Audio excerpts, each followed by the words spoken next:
नमस्कार, मैं प्रिया गुप्ता। आप देख रहे हैं नेशन नाउ समाचार। आइए रुक करते हैं यूपी की कुछ खास खबरों की ओर। मैनपुरी के कोतवाली क्षेत्र में 22 वर्षीय निखिल कश्यप को गोली मार दी गई। युवक की गर्दन के पास गोली लगी, जिससे वो गंभीर रूप से घायल हो गया। घायल को परिजनों की मदद से जिला अस्पताल पहुंचाया गया, जहां से सफाई मेडिकल कॉलेज रेफर किया गया। पुलिस ने मौके पर पहुंचकर साक्ष्य जुटाए और स्थानीय लोगों से पूछताछ की। घटना कल शाम की बताई जा रही है। आरोपी अभी फरार है और पुलिस उसकी तलाश कर रही है। एक बड़ी नगरिया जगह पड़ती है कोतवाली झांगा क्षेत्र में।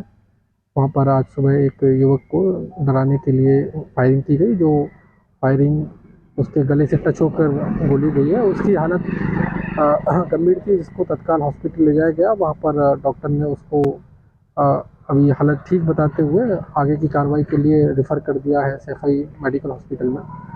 और इसमें जो भी व्यक्ति हैं जिन्होंने इस घटना को अंजाम दिया, उसको हम लोग ट्रेस कर रहे हैं और ट्रेस कर आगे इसमें जल्दी ही हम लोग कार्रवाई करेंगे। तो क्या मामला चला है, किस बात को लेकर गोली चली है?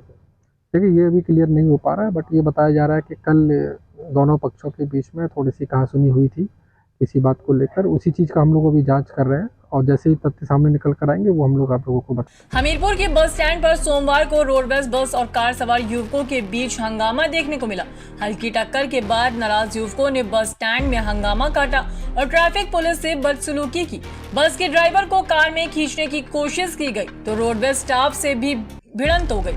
सूचना पर सदर कोतवाली पुलिस मौके पर पहुंची और युवकों को थाने ले गई। पुलिस मामले की जांच कर रही है। हम यहाँ पे विनोद कुमार मिश्रा हमारा एसएसआई हमीरपुर डिपो के इंचार्ज हैं। और अभी ये क्योंकि त्यौहार की वजह से रश ज़्यादा है रोड पे, इस वजह से अभी बांदा डिपो की गाड़ी बैक करके सीधे लग रही थी। उसके टाइम में एक जो है गाजियाबाद साइड से एक गाड़ी जा रही थी, तो हल्की सी ट्रैफिक जाम होने की वजह से जो है बस जो है तो थोड़ी सी उसमें गाड़ी में हल्की सी रगड़ गई। उसमें कोई ज़्यादा स्पेस नहीं है, ना ज़्यादा डैमेज हुई है।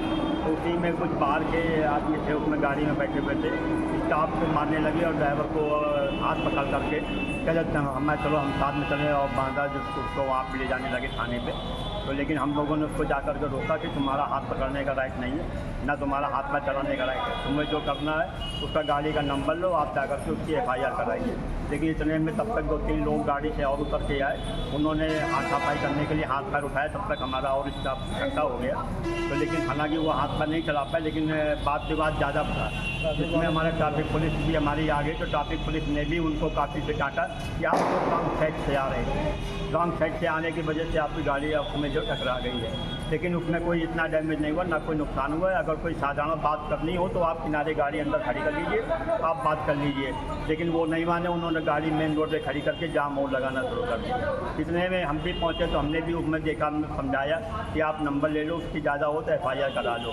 ड्राइवर को आपको हाथ पकड़ के ले जाने की ज़रूरत नहीं है। हम यहाँ पे खड़े, कोई बात हो आप हमको बताइए। लेकिन वो फिर भी नहीं माने और गाली गलौज करने लगे। हमारा भी हाथ उन्होंने पकड़ने की कोशिश की, तो मैंने भी मना किया, हमने भी मना किया कि देखो हाथ पकड़ो और जो भी बात करनी है चलो थाने में चलो। लेकिन तब तक वो चीज़ जैसे पुलिस स्टाफ और हम लोग प्रशासन ने फ़ोन किया था और ट्रैफिक पुलिस आ गई, तो उनको गाड़ी लेकर के थाने में चली गई कोतवाली। ठीक, बस इतनी बात। फर्रुखाबाद के कायमगंज क्षेत्र में एक शराब के नशे में दबंग युवक ने महिला के घर में घुसकर छेड़छाड़ की। जब महिला ने अपने पति को घटना की जानकारी दी तो उसने युवक का विरोध किया। इस पर दबंग युवक ने महिला के पति पर ईंट और बोतल से हमला कर दिया। पति लहूलुहान हो गया। घटना का वीडियो सोशल मीडिया पर वायरल हो गया। महिला ने युवक के खिलाफ थाने में तहरीर दी है और घायल पति को CSC में भर्ती कराया गया। कहाँ के रहने वाले? तो चोट कैसे लगी तुम्हारे? क्या बात थी? क्या नाम हरकत करी तो हम घर पे गए। किससे हरकत की? तो ये कौन है आपकी? हमारी वाइफ है। किसने हरकत की? नानू। क्या नानू ने हाथ काट दिया तो पहले की पैसे रहने उसके बाद हाथ पाँच ये नहीं बोली तो हाथ पाँच पकड़ा तो धक्का दे दिया। अच्छा, तो फिर हमें बताई तो हम वहाँ गए शिकायत करने गए? नहीं, हमसे कही तो हम उनके पास गए तो उन्हें मारपीट करा। किसने मारा? नानू। नानू। पहले ईंट मारी, फिर बोतल मार। थाने गए शिकायत करने के लिए गए थे? कल आए थे, कल मेडिकल हुआ था तो चले गए थे घर। पुलिस पकड़ करने गई जिसको नहीं गई है। नहीं अभी नहीं। फर्रुखाबाद में दीपावली के बाद शहर की सफाई व्यवस्था पूरी तरह से बदहाल हो गई। त्योहार के 2 दिन बीत जाने के बावजूद शहर के बाजार और मुख्य सड़कें कूड़े के ढेर से भरी हुई हैं। स्थानीय निवासियों ने आरोप लगाया कि दिवाली के बाद से कोई नियमित सफाई अभियान नहीं चलाया गया, जिससे गंदगी और बदबू फैल रही है। दीपावली का त्योहार सोमवार को मनाया गया था। त्योहार से पहले शहर में सफाई व्यवस्था की गई थी और नगर निगम ने गली मोहल्ले और बाजारों में सफाई अभियान चलाया, लेकिन त्योहार को खत्म होने के बाद शहर की सड़कें फिर से कूड़े और गंदगी से भरी हुई है। भाई दूज पर्व से एक दिन पहले बुधवार शाम से ही बहन अपने भाइयों के घर जाने के लिए यात्रा शुरू कर दी। फर्रुखाबाद रोडवेज बस स्टैंड पर बड़ी संख्या में यात्री देखे गए। विशेषकर कानपुर मार्ग पर जाने वाले यात्रियों को बसों का इंतजार करना पड़ा। भाई दूज का पर्व बृहस्पतिवार को मनाया जा रहा है। इस दिन बहनें अपने भाई के माथे पर तिलक करती हैं और उनकी लंबी उम्र व सुख समृद्धि की कामना करती हैं। इसी उद्देश्य से बहनें बुधवार शाम से ही अपने भाइयों के घरों की ओर निकल पड़ी। फर्रुखाबाद बस स्टैंड पर विभिन्न मार्गों की बसों में भीड़ देखने को मिली। खासकर बदायूं, बरेली, इटावा, आगरा और एटा जाने वाली बसों में यात्रियों की संख्या बहुत अधिक थी। यात्रियों के अनुसार त्योहार के चलते ये भीड़ हर साल देखने को मिलती है, लेकिन इस बार विशेष रूप से ज्यादा संख्या देखी गई। कासगंज में पटाखा जलाने को लेकर 2 समुदाय के बीच विवाद हो गया। इस घटना में दोनों पक्ष के कुल 6 लोग घायल हुए, जिनमें 2 महिलाएं शामिल हैं।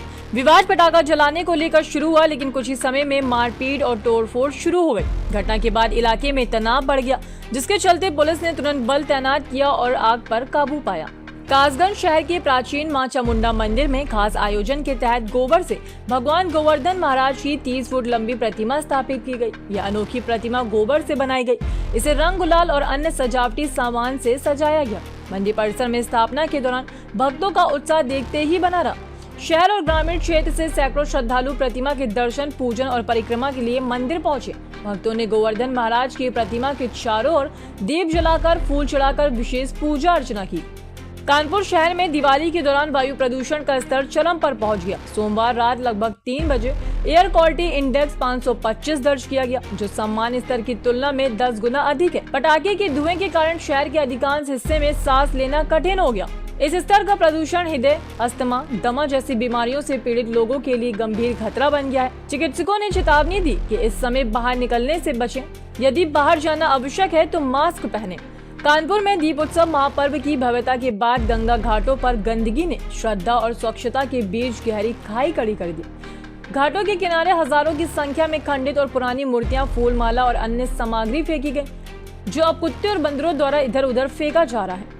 पॉलीथीन में भरे फूल सड़ने लगे, जिससे दुर्गंध फैल रही है और संक्रमण का खतरा बढ़ गया। स्थानीय नागरिकों ने बताया कि घाटों की इस स्थिति ने धार्मिक उत्सव की पवित्रता और पर्यावरणीय स्वच्छता दोनों पर सवाल खड़ा कर दिया। अयोध्या के राम मंदिर में शीत ऋतु के आगमन के साथ ही रामलला के दर्शन का समय बदल दिया गया। मंदिर में श्रद्धालुओं को सुबह 7 बजे से रामलला के दर्शन करने का अवसर मिलेगा। दर्शन का समय रात 9 बजे तक जारी रहेगा। मंदिर प्रशासन ने बताया कि दर्शन समय में ये बदलाव मौसम में ठंडे होने और श्रद्धालुओं की सुविधा को ध्यान में रखते हुए किया गया। इस बदलाव के तहत सुबह और शाम के समय मंदिर में आने वाले श्रद्धालुओं के लिए व्यवस्था को आसान बनाने पर जोर दिया गया।